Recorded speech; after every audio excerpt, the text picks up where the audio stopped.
السلام علیکم دوستو، کیسے ہیں آپ سب؟ میں زبینہ فیاض ایک بار پھر آپ کے ساتھ تو میں شروع کر رہی ہوں محبت اب اور نہیں پارٹ 6۔ یہ حادثہ ہوا کہ ذہانت عطا ہوئی، یہ سانحہ الگ کہ محبت نہیں ملی۔ آج تو آپ کو احساس نہیں ہے، کل آپ کو احساس ہوگا، کل آپ کو سمجھ آئے گا کہ آپ کے ساتھ ہوا کیا تھا۔ اس سے کہیں زیادہ آپ کو یہ سمجھ میں آئے گا کہ آپ کے ساتھ جو ہوا وہ تو کچھ بھی نہیں، اس سے کہیں زیادہ آپ نے خود اپنے ساتھ برا کیا ہے۔ اس وقت آپ کو اپنا یہ آج، یہ وقت، یہ لمحہ اور یہ آنسو زہر لگیں گے۔ آپ کو سمجھ آ جائے گا کہ آپ نے بنجر زمین پر اپنے موتی رول دیے ہیں۔ زمین بھی ایسی بنجر کہ نہ موتیوں کو نگلے گی نہ ان کو اگلے گی۔ آپ کا دل چاہے گا کہ آپ واپس اپنے ماضی میں جائیں اور ان روتے لمحوں کو اپنی زندگی سے نوچ پھینکے۔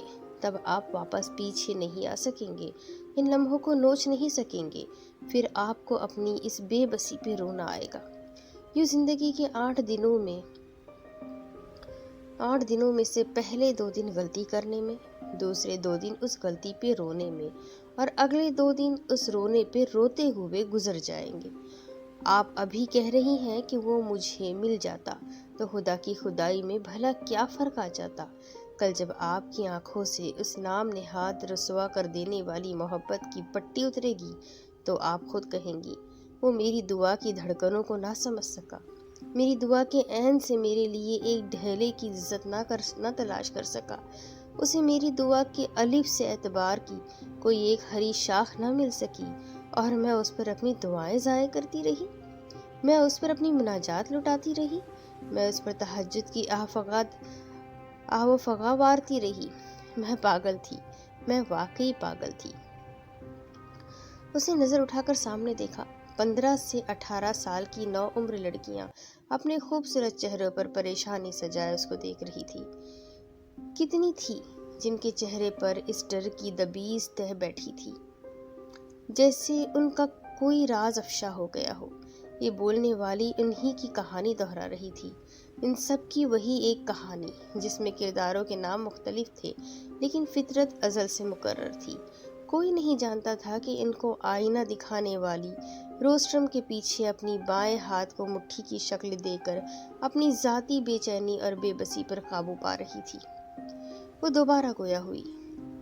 یہ کیا کہ محبت اور وفا کے نام پر آزمائشیں آپ سے لی جائے، آپ کے اندر اپنی محبت زندہ کر ان سب رشتوں کی محبت آپ کے دل سے نکال دی جائے جو آپ سے سچ میں محبت کرتے ہیں۔